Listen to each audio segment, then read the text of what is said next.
There is a frustrating reality in the modern professional world. Being handed a prestigious job title is rarely the same thing as being given the authority to actually do the work. You can be crowned, yet entirely locked out. To see exactly how that trap functions, we have to look at Bologna, Italy, in 1732. A young prodigy named Bassi had just earned her doctorate in science at the age of 21. It was an astonishing achievement.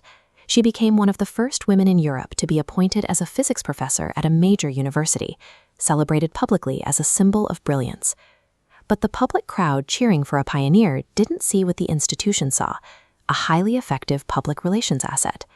The catch came hidden in the academic paperwork. Her new professorship was immediately classified as strictly honorary rather than functional.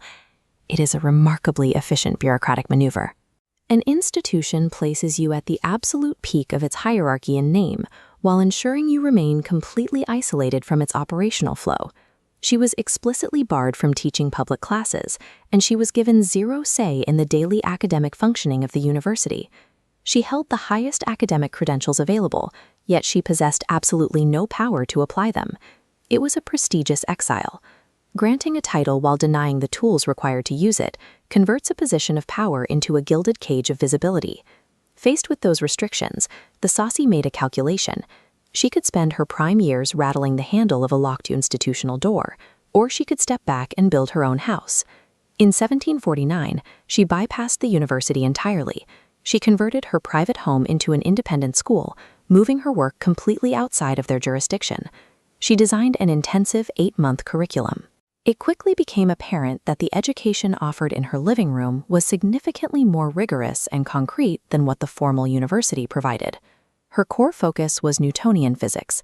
She championed this controversial cutting-edge framework while the traditional academic establishment dragged its feet.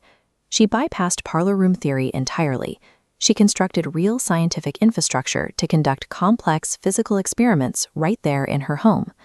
Bassi School functioned as a strategic bypass.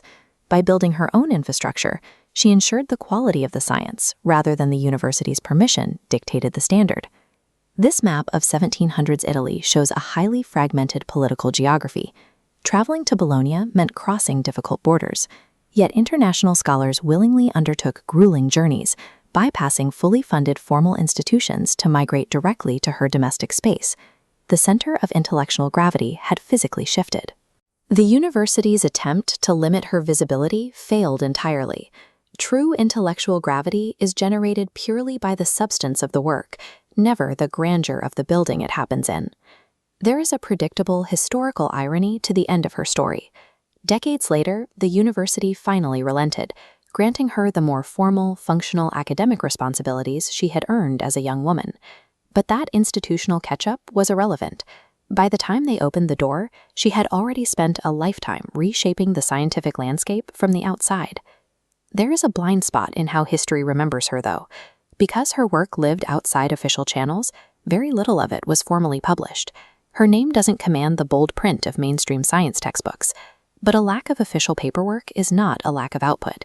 Her actual legacy was the multiple generations of prominent scientists who learned directly from her private experiments.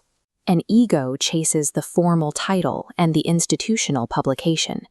Genuine substance focuses entirely on doing the work. The university was happy to celebrate Bassi as a prodigy, provided her brilliance didn't require them to actually change how their institution functioned. Stop waiting for an institution's permission to begin your life's work. The work itself is the only permission you need.